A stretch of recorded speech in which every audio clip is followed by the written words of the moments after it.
Alright, my good people, now welcome back again to Anointed Lady TV. Like this now, me don call your screen with breaking news. Me don come back again with another legit intel on the things and things where they go on for inside we nation Nigeria. And the koko now be say the National Executive Committee meeting of the People's Democratic Party will be say men they look forward to before. Now we no call dey clear. Men no get idea when the meeting will last happen. And this development na sake of the renewed divisions within the party's National Working Committee. Now insiders for inside the party don come outside dey review some kind interesting information, and the information be say the conflict wey dey surround the acting national chairman wey be Ambassador Umar Damagum and other leadership don resurface.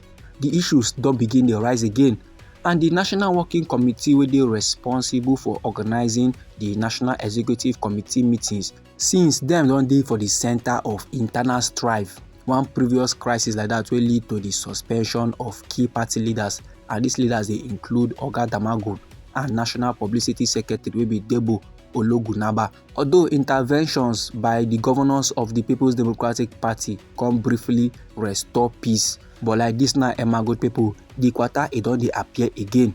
For inside one meeting now we happen for inside Gbos for Plateau State. The PDP governors wey dey led by Governor Bala Mohammed come dey urge the National Working Committee to convene the National Executive meeting by February for inside this year 2025.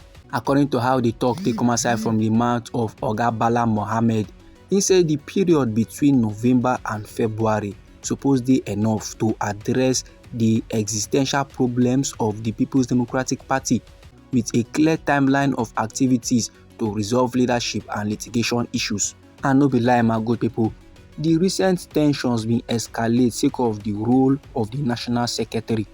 Oga Umar Damagum and the embattled National Secretary wey be Senator Samuel Anyanwu come dey accuse Oga Ologunaba of overstepping his authority. They can still proceed further go appoint Deputy National Secretary wey be Ibrahim Abdullahi as their spokesperson.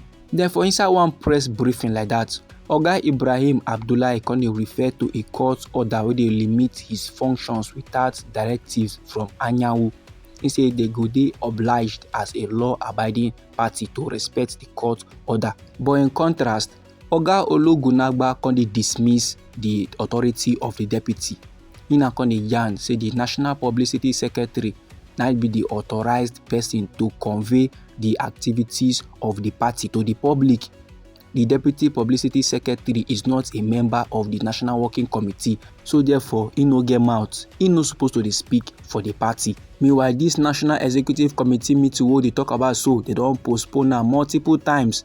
From the original date wey be the month of August for inside the year 2024, they can shift am to November for inside the same year 2024. Now it is very much indefinite. That is to say, because people no even know. The members of the People's Democratic Party no even know when the National Executive Committee meeting go happen. But however, my good people, one countryman wey dey go by the name Timothy Osadolo will be the Deputy Youth Leader and National Executive Committee member. He na dey yarn say last this meeting wey they talk about, wey they don too anticipate, they go do am for inside the month of February. E no get as e wan be. He say February remains the date, and the current issues wey dey for inside the party in order to no reach. The issues no dey enough to obstruct the National Executive Committee. At this point in time, it is very crucial say the National Executive Committee hold the meeting and they go last do am. This, my good people, na how Oga Timothy Osadolo dey yarn give to the people. Now, anyhow this informate be you for body, or if you get contributions about the matter, feel free make you drop them inside our comment section. Meanwhile, me still get another legit intel with my table like this one I need share give the general public. And the koko be say the Nigerian Communication Commission will be NCC to don last approve the request by the telecommunication operators to adjust tariff rates. These charges now go can lead to a 50% increment by users of the network. And the NCC dey yarn say this request for increment na sake of the current market conditions wey dey affect the telecom operators. Based on say inflation now e don get as e be.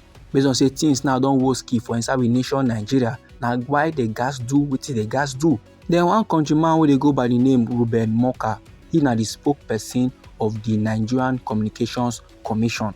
On Monday, he come drop statement. He na come dey yarn say the approval of the increment dey in accordance to Section 108 of the Nigerian Communications Act 2003. And he consider yarn say the network operators bin don make the request and NCC go last grant am.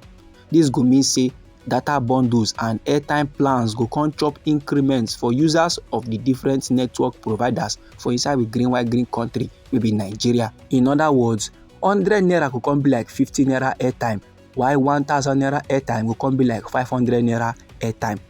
The NCC dey yarn say the increase na 50% of the current tariff, but dem go review am on case-to-case basis. And still according to the spokesperson of NCC, he say the approval dey very much necessary so dem go fit address the gap between operational cost and current tariffs. He say this increment wey go soon plaster so for tariff go help network operators to continue to dey invest innovation wey go benefit the consumers through improved services and better network coverage. And he say tariff rates no change since the year 2013 despite the increasing cost of operation wey telcos be dey face.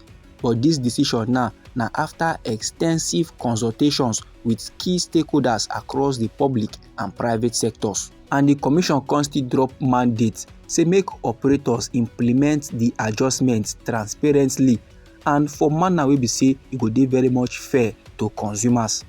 And operators are also required to educate and inform the public about the new rates while demonstrating measurable improvements for service delivery.